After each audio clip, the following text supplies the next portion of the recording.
მოგესალმებით, ჩემო ძვირფასებო, ჩემო მეგობრებო, ჩემო მსმენელებო. მოკლედ, ზაფხულიც მილია, დაახლოებით მილების პერიოდშია და ჩვენ უბრუნდებით იმ სივრცეს, იმ საქმიანობებს, რაც ესე ვთქვათ, დაგვხვდება ჩვენს ქალაქებში, სოფლებში თუ სხვა ადგილებში. ძალიან მნიშვნელოვანი არის, რომ ვიცოდეთ, როგორ შევიდეთ უკვე ისეთ აქტიური ცხოვრებას, როგორ დაუბრუნდეთ, ისე რომ ცოტა ესეთი იყოს ჩვენთვის ადვილი, ფაფუკი, სასიამოვნო და არ იყოს ძალიან სტრესული. ჩემო ძვირფასებო, მე რა თქმა უნდა, არ დამვიწყებია, რომ შეგპირდით, რომ გაგაცნობდით იმ სამ ტექნიკას და ძალიან მიხარია, რომ სამივე გინდათ, რომ მოისმინოთ და აუცილებლად შემდეგი ეპიზოდი იქნება დათმობილი ამ ტექნიკებზე. და ახლა რადგან ვიცი, რომ თქვენ უბრუნდებით, ესე ვთქვათ, ნაწილი რა თქმა უნდა, თორე რაღაცა ნაწილი ახლა გადის პირიქით, ახლა იწყებს დასვენების დღეების თუ კვირების გამოყენებას, თუმცა მინდა რომ სწორედ ახლა, როდესაც ამ ფაზაში ვიმყოფებით, გაგაცნოთ ის ტექნიკა და პრაქტიკა, რომელიც დაგეხმარებათ, რომ თქვენ უკეთესად დაგეგმოთ თქვენი შემდეგი ზაფხული. ხო, რაოდენ უცნაურადაც არ უნდა ჟღერდეს, თითქოს ახლა ვიკითხავთ, რომ კი, მაგრამ ჯერ ახლა შუა ფაზაშია დასვენება და ზაფხული და შეიძლება არც კი დაგვისრულებია და რატომ უნდა ვიფიქრო ახლა მე შემდეგ ზაფხულზე, რომელიც 1 წლის შემდეგ იქნება. ან ზოგადად მოდი ზაფხული არა და მე ვგულისხმობ დასვენებას, სწორი დასვენება. ძალიან მნიშვნელოვანი არის ერთი ფაქტორი. ერთი არა რამოდენიმე, თუმცა ბოლო პერიოდში ძალიან ხშირად ჩემი კლიენტები, რომლებიც იმყოფებიან ქორწინებაში, ძალიან ბევრი წელიწადია, განსაკუთრებით, ვინც ბევრი მრავალწლიანი თანაცხოვრებაშია ქორწინებაში და ოჯახურ თანაცხოვრებაში ვგულისხმობ, როდესაც წყვილი ერთჯერ ქვეშ ცხოვრობს და ერთ სივრცეში არის ბევრი წელიწადი.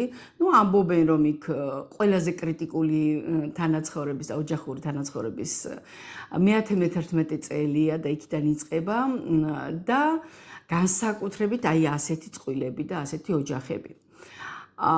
რა კავშირშია ახლა ჰარმონიულ და ესე ჯანსაღ ოჯახურ თანაცხოვრებასა და დასვენებას შორის დღეს ჩვენ ზუსტად ამ თემაზე ვისაუბრებთ. ძირითადად როგორ ხდება ხოლმე დასვენების შერჩევა, დასასვენებელი სტილის დაუშვათ, მთაში მინდა, კლდეებზე ასვლა მინდა დაუშვათ, ჰაიკინგით ვარ გატაცებული, ზღვის პლიაჟზე უბრალოდ მინდა რომ მივეფიცხო და ზღვის ტალღებს უსმინო და გვერდზე ყოფი ადამიანების ხმად შეიძლება იყოს, მაგრამ ვისაც ესეთი ტიპის დასვენება მოსწონს, არჩევს ძირითადად ხმაურიან ზღვისპირა ქალაქებში ჩასვლას. და ზოგი რიტრიტში მიდის, ზოგი ველნეს ტურებში, ყველა ადამიანი თვითონ არჩევს დასვენების სტილს. ხშირად, როდესაც ადამიანი თუ წყვილში ცხოვრობს და ოჯახი აქვს მაგ და განსაკუთრებით ხანგრძლივ წლებს ითვლის ეს ოჯახური თანაცხოვრება, უმეტეს შემთხვევაში ადგილის და დასვენების ტიპის შერჩევაც ხდება იმითი, რა აწყობს ოჯახს. ანუ მით უმეტეს თუ იმ ოჯახში არიან ბავშვები, შვილიშვილები, შვილები, ძირითადად მშობლები იწყებენ დაგეგმვას დასვენების იმის მიხედვით თლიანობაში რა აწყობს ოჯახს. აქ და ეს გრძელდება წლები. შემდეგ ეს ადამიანები შედიან კრიზისში უმეტეს შემთხვევაში, განსაკუთრებით ბევრი მრავალწლიანი თანაცხოვრების შემდეგ. და არავის არ ახსენდება, რომ ეს კრიზისი, რომელიც შემდეგ დგება და ძალიან ხშირად არის ჩემ კლიენტებშიც ეს სიტუაცია, გამოწვეული ერთ-ერთი, რა თქმა უნდა, მიზეზი არის ისიც, რომ ჩვენ ერთი და იგივე ადგილებში და ერთნაირი, ერთი ტიპის დასვენებას ვიმეორებთ ყოველწლიურად მრავალი წლის განმავლობაში. ოკეი. და ნახეთ ახლა რა ხდება. როდესაც ჩვენ მივდივართ დასასვენებლად ოჯახთან ერთად, ნათესავთან ერთად და თან უმეტეს შემთხვევაში თუ ერთი და იგივე გარემოცვასთან ერთად, ჩვენ ვრჩებით იგივე სოციალურ როლში, რაშიც ვიყავით დასვენებამდე. ანუ ყოველდღიურ ცხოვრებაში რა როლებშიც ვიყავით. ანუ როლი დედა, როლი მეუღლე, როლი რძალი, როლი, რა ვიცი, აი რა სოციალურ როლებშიც იყავით მანამდე. და ოღონდ ეს ახლა მარტო რა თქმა უნდა იმათ არ ეხება ვინც ოჯახურ თანაცხოვრებაში არის სხვებთანაც იგულისხმება თუ ჩვენ ისევ იმ დაქალებთან ერთად ისევ იმ კოლეგებთან ერთად მივდივართ დასასვენებლად ამაში ცუდი არაფერი არ არის უბრალოდ თუ ამ დასვენების გარდა დაიგეგმება სხვა ტიპის დასვენებაც და განტვირთვაც თუნდაც იყოს ორდღიანი ანუ განსაკუთრებით ისეთი ადგილზე წასვლა და ისეთი დასვენების არჩევა, სადაც მანამდე არ გაქვთ გამოცდილება, მე არ გულისხმობ, რომ რადიკალურად განსხვავდება, უბრალოდ დაუშვათ არ დაგისვენიათ მარტო, ან თუნდაც უცხო გარემოცვაში, უცხო ადამიანებთან ერთად, სადაც თქვენ იქნებით არ იქნებით იმ როლებში, ისა მეგობარი, დაქალი, თანამშრომელი, რძალი, ცოლი, დედა და ასე შემდეგ და ბებია და იქნებით მხოლოდ თქვენ. იგულისხმება მხოლოდ თქვენ გოგო ხარ თუ ბიჭი ხარ, აი მხოლოდ გოგონინო და დაუშვათ ბიჭი ვანო. სადაც არანაირი როლები, არანაირი სოციალური როლები და ვალდებულებები იქნება ჩახსნილი, რომელიც გაქვთ სულ მანამდე თითქმის მთელი წლის განმავლობაში. როგორ შეიძლება ახლა აი ამან იმოქმედოს? ყველა შემთხვევაში ჩვენ რა სოციალურ როლშიც არ უნდა ვიყოთ, პირველ რიგში ყველაზე მეტად, რომელი როლიც საჭიროებს ყურადღების მიქცევას, ეს არის ჩვენი ის შინაგანი ბავშვი, ასე ყბადაღებული რო ხშირად რომ გვეუბნებია, რომ მოეფერეთ თქვენ შინაგან ბავშვსო, სწორედ ეს არის ის შინაგანი ბავშვი, რომელიც აი ასეთი ტიპის დასასვენებლად უნდა წაიყვანო შენი თავი წელიწადში თუნდაც 2 დღე. ეს ნიშნავს იმას, რომ იქ შენ უნდა აკეთო მხოლოდ ის, რომელიც შენ შინაგან ბავშვს სიამოვნებს. მაგალითად, ეხლა გამახსენდა, მქონდა ესეთი შემთხვევა, როდესაც ჩემი ერთ-ერთი მეგობარი, კლიენტი, მოსწავლე, აბიტურიენტი, რა ვიცი, იმდენი როლით იყო ჩვენი შეხება, იმდენი როლით იყო, რომ ყველაფერი აი ამ როლებით იყო და ამ ბიჭს ქორწინება აქვს, მრავალწლიანი უკვე, 2 შვილი და ნუ მოკლედ ძალიან ისეთი და ერთ შვენიერ დღეს, რა ვიცი, მშვენიერს და არა მშვენიერს ეს ცხოვრება გვაჩვენებს ხოლმე, იმიტომ რომ ხანდახან რაღაცები ხდება ჩვენს ცხოვრებაში და ჩვენ ვფიქრობთ, რომ ან ცუდი რამე ხდება, ან კარგი რამე ხდება, თუმცა შემდეგ ცხოვრება გვაჩვენებს ხოლმე კარგი რამე ხდება თუ ცუდი რამე. და აი ესეთ ერთ მშვენიერ დღეს ეს ბიჭი ხდება ცუდად, ფიზიკურად ცუდად, რაღაც გულის პრობლემები ემართება ისეთი, რომ ძალიან სერიოზული კრიზისს განიცდის, ესე ვთქვათ. და აი ამ ცუდად გახდომის, როდესაც ის მიუახლოვდა ზღვარს გარდაცვალებასა და სიცოცხლეს, ანუ თავის თავზე იგრძნო, რა შეიძლება მოხდეს და როგორ შეიძლება საერთოდ დასრულდეს ცხოვრება და აი ამ მოვლენის შემდეგ ის იწყებს დაფიქრებას და გააზრებას, რომ ცხოვრების რაღაცა ნაწილი გავლილია, შექმნა ოჯახი, იყიდა მანქანა, ააშენა სახლი, ესეთი რა ქვია, გალაჭკები დასმულია და ამ დროს თურმე რამდენად დაშორდა თავის თავს, თავის სურვილებს, რა თქმა უნდა, დიდი დოზით გახდა მამა, მეუღლე, სიძე, ხო, აი ამ სოციალურ როლებში და ძალიან დაშორდა საკუთარ თავს. ყველანი ავცილებ, რომ არ მოხვდეს მიკროფონს ჩემი ხელი არ და სულ აი აქ მინდა ხოლმე ხელი დავიდო.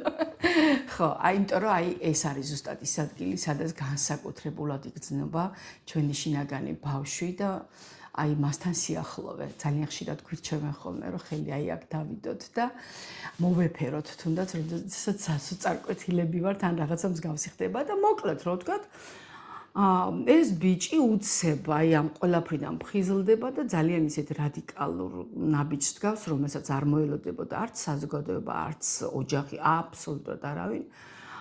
იხსენებს, რომ მას უყვარდა დრაფტინგი, უყვარდა ზოგადად ექსტრიმი, რომ ძალიან უნდოდა კემპინგი მთაში და გაღუძება, რომ პალატკაში გაეღუძებინა მთებში და ესეთ რაღაც ასეთ გარემოში ემოგზაურა და დაესვენა თუნდაც დასვენების ის ყოფილიყო მისთვის ეს უფრო აქტიური ყოფილიყო ფიზიკურად, ну მოკლედ ეს ყველაფერი გაიაზრა და რადიკალურ გადაწყვეტილებას ღებულობს და ოჯახს უცხადებს, რომ ის მიდის ოჯახიდან. რა თქმა უნდა, ამას მოყვა ძალიან დიდი სკანდალები, ძალიან ბევრი მცრემლი, ძალიან ბევრი გაუგებრობა, ძალიან ბევრი კითხვის ნიშანი, რომ რატომ. ისეთი არაფერი არ ხდება თითქოს, არაფერი არ არის ოჯახში ისეთი მიზეზი რადიკალური, რასაც მიჩვეული ვართ უმეტეს შემთხვევაში ჩვენ, რომ თითქოს რაღაცა ძალიან რადიკალური ის უნდა უძღოდეს წინ განქორწინებას და ოჯახიდან წასვლას. მაგრამ არავინ არ მიიჩნევს სერიოზულად აი ამას, როდესაც დაახლოებით ეს უმეტეს შემთხვევაში, როგორც ვაკვირდები, ხდება ხოლმე 30 წლიდან 40 წლამდე, სადღაც აი ამ პერიოდში და თუ ამას უძღვის ის, რომ ბევრი წელი რაღაც მონოტონურად ცხოვრობს ადამიანი. აკეთებს ერთი და იგივეს, ისვენებს ერთი და იგივენაირად და ასე შემდეგ. და რაც თავარია, უმეტეს ცხოვრებას ატარებს სხვა არა უკაცრავად იმ სოციალურ როლებში, რომელ როლებშიც ეს ადამიანი, ესა თუ ის ადამიანი შევიდა.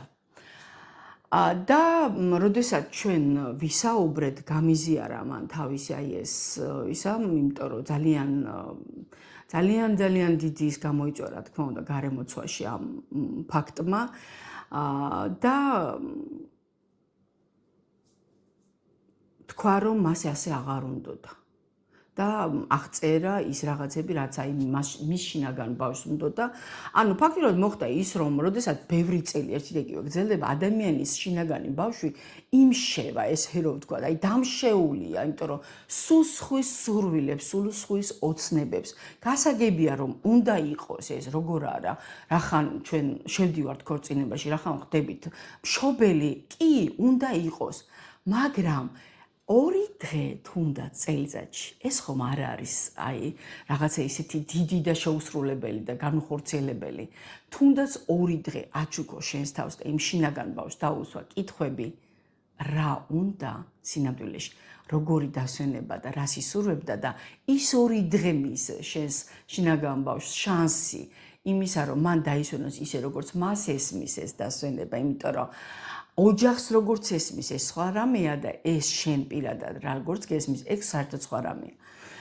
და მოკლედ რო ვთქვათ, ამ ბიჭმა დაიწყო ესე ვთქვათ, რადიკალურად შეცვლა თავის ცხოვრების ჯანსაღი, კვება, ფიზიკური აქტივობა, ძალიან ბევრი რაიმე იმ ნაბიჯების გადადგმა, კარიერაში, საქმიანობაში, რომელსაც მანამდე არ დგავდა და ძალიან ბევრი ცვლილების განხორციელება. საბედნიეროდ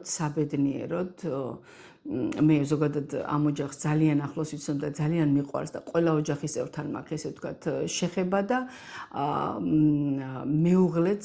მეუღლესთანაც მქონდა საუბარი და მე მახსოვს რომ მაშინ მეუღლეს უთხარი რომ ან შენ ახლა აი ამ შანსს გამოიყენებ და შენც რადიკალურად შეცვლი შენს ცხოვრებას და უფრო კარგად დაინახავ ესე ვთქვათ შენს თავს როგორც გოგოს და როგორც გოგოს ესე ვთქვათ უფრო აქტუალურს გახდი უფრო მეტი შანსი გაქვს რომ თქვენ მერე უკვე უფრო ჯანსაღ ურთიერთობებში შეხვდეთ ერთმანეთთან და თქვენი ოჯახი აღარ გახდეს. ანუ ყველა შემთხვევაში, რა თქმა უნდა, ოჯახი უკვე ითხოვს კომპრომისს.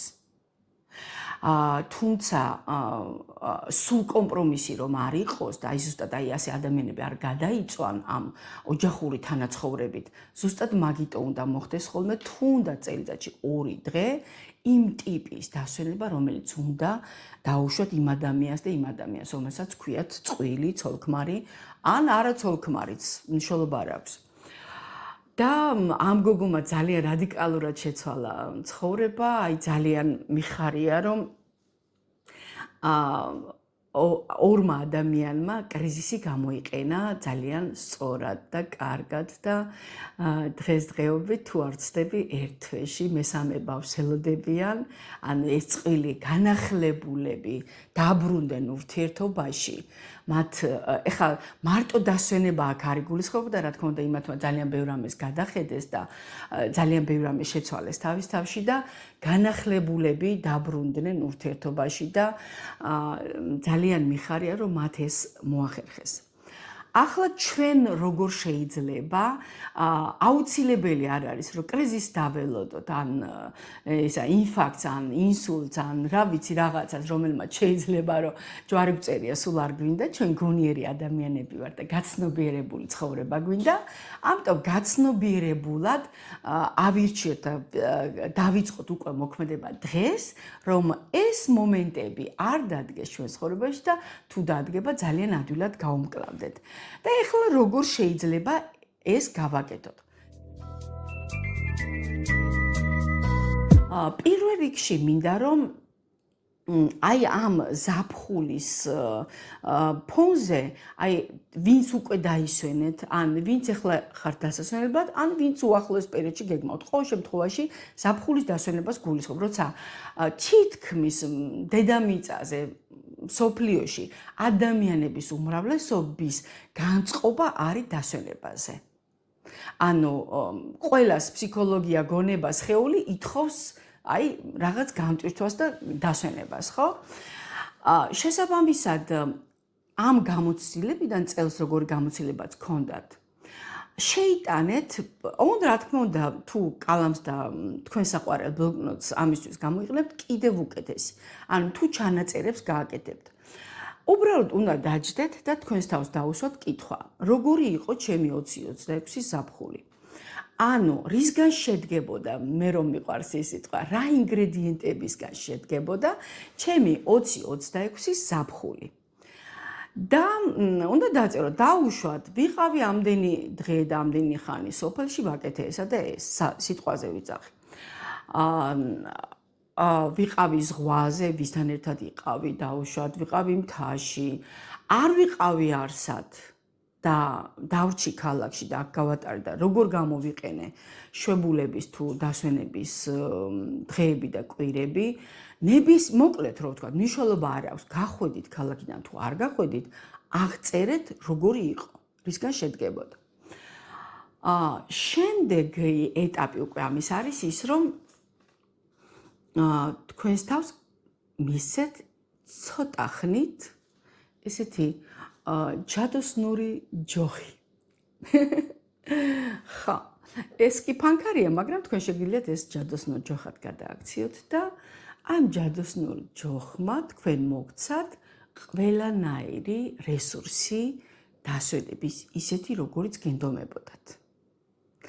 გაქვთ ფულიც, გაქვთ დროც და გაქვთ ენერგიაც. აი უბრალოდ თქვენს თავთან დაუშვით ეს, რომ ეს ასეა, უბრალოდ აი ესე ჯადოსნურმა ჯოხმა მოგცათ ამისი. მაშინ როგორი იქნებოდა თქვენი დასვენება? და ამისთვის მე შემიძლია გაგიზიაროთ თქვენ სწორედ უფრო კონკრეტული, ესე ვთქვათ, ინსტრუქცია ჩემი თვითპროგრამირების დღიურის პირველი ნაწილიდან და ეს ინსტრუქცია გამოიყურება შემდეგნაირად. ანუ წარმოიდგინე, რომელი ქვეყნები და ქალაქები გელოდებიან სიყვარულით.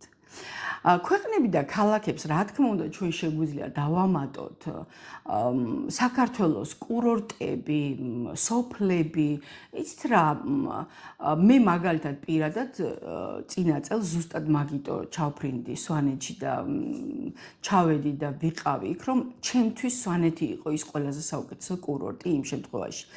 ანუ ის ენერგია რაც უნდა ამეღო დასვენებით მე შაშან მომცა ჩემმა მშობლიურმა კუთხემ. ამიტომ ამაში მაინც და მაინც არ იგულისხმება ევროპა და ევროპის ქვეყნები ან რაღაც ისეთები ჩვეულებრივად ნებისმიერი ადგილი, რომელიც თქვენ გენდომებოდათ, რომ თქვენი დასვენება იქ გაგეტარებინათ.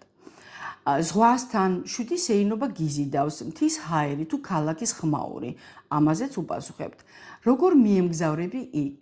კონკრეტულად, ანუ გინდა რომელიმე კონკრეტული ავიაკომპანიით გაფრენა, ან მატარებლის ფანჯრიდან გინდა ხედავდე რაიმე ხედებს, რომ მიემგზავრები, თუ დაუშვათ კერძო მანქანის, საკუთარი მანქანის, სხვა დაქირავებული მომსახურეობით, დაუშვათ ზიხარ და გახურებ ამ სივრცეს. აი, ასეთი დეტალებიც კი ძალიან მნიშვნელოვანია. ამასწინებზე მქონდა ზუსტად ზაფხულში თქვენ იცით კარგად რომ ხშირად ევროპაში მცხოვრები ჩვენი მეგობრები და ნაცავები ბრუნდებიან ხოლმე საქართველოში და მქონდა ერთ-ერთ ჩემს ახლობლებთან და მეგობრებთან საუბარი ამ თემაზე რომ განსაკუთრებით ამერიკიდან ვინც მგზავრობთ და მოდიხართ. თურმე ანუ ახსენეს რომ რამდენად რთული ამდენი საათი როდესაც თუ ისეთი ავიაკომპანია, რომელიცშიც ძალიან ვიწრო დასაჯდომია და ესე ვთქვათ, ძალიან შეზღუდულად სხედან და გავარკვიე თურმე რომ ანუ ამ ჩემს მეგობარს, რომელიც ამას მიყვებოდა, ეგონა რომ ყველა ავიაკომპანია ან თვითფრინავში თითქმის რომელიც ამერიკიდან საქართველოს შორის დაფრინავს, თითქმის ერთნაირი ეგონა რომ იყო ერთნაირი დასაჯდომები თუნდაც.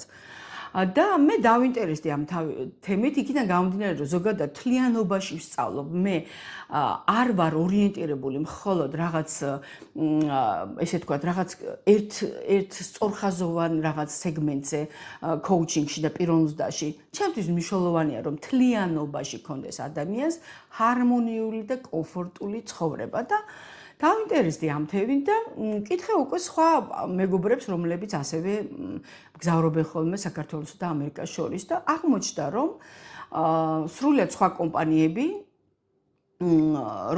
სადაც საკმაოდ ნორმალური დასაჯდომია და ფეხის გასაშველი ადგილიც და საკმაოდ ისეთი, ეს არ არის ბიზნეს კლასის, ესე ვთქვათ, კომპანია და ბილეთი ამ შემთხვევაში, თურმე არის. და სრულ $200 იყო განსხვავება ბილეთში, რო გითხრათ სიმართლე, ეგეც გავარკვიე და მაინტერესა.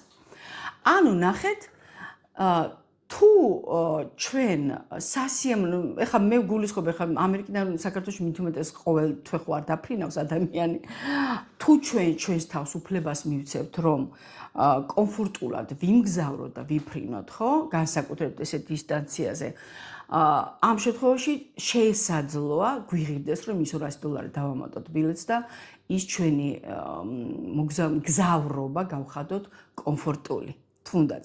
იმიტომ რომ აი ასეთი დეტალებისგან შედგება ჩვენი დასვენება.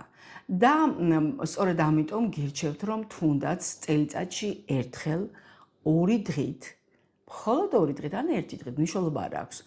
თქვენს თავს მისცეთ უფლება იმის, რომ თლიანობაში ეს მოგზაურობა და დასვენება ის ორდღიანი დაგეგმოთ ყველანაირი კომფორტით.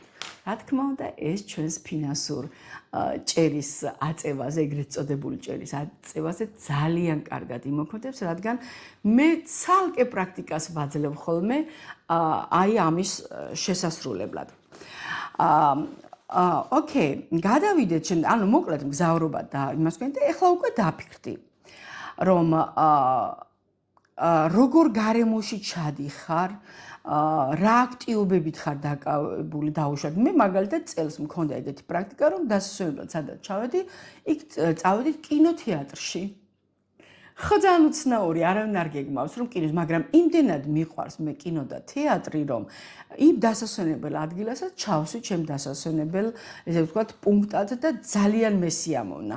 რა თქმა უნდა, ასევე დიდი სიამოვნები დასასვენებელ ადგილაზე დავესწრები კონცერტებს, დაუშვათ წიგნის პრეზენტაციას, შეიძლება რაღაცა ხელით საკეთებელ ვორქშოპებსაც დაუშვათ თიხის, ან თუნდაც საპნების დამზადების ვორქშოპს დავესწრებოდი დიდი სიამოვნებით.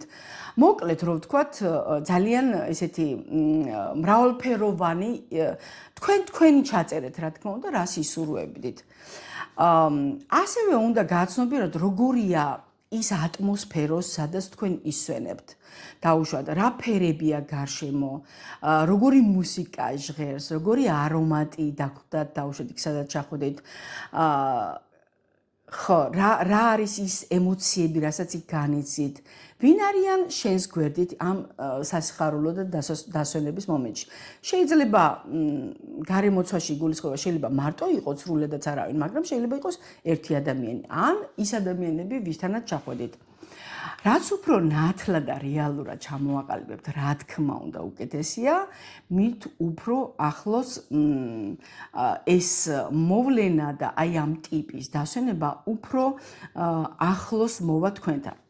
აუცილებლად და მნიშვნელოვანია, რომ მიუთითოთ კონკრეტული ადგილები, მარშრუტები, ღონისძიებები და გული გავუხსნათ იმ მრავალფეროვან დასვენებას, რომელიც აქამდე არ გქონიათ. და დაეცხოვრება თავისი საოცარი სიურპრიზებით გაგვიმრავალფეროვნოს დასვენება. ჩემო ძვირფასებო, მოკლედ, ეს იყო ერთ-ერთი პრაქტიკა, რომელიც დაგეხმარებათ, რომ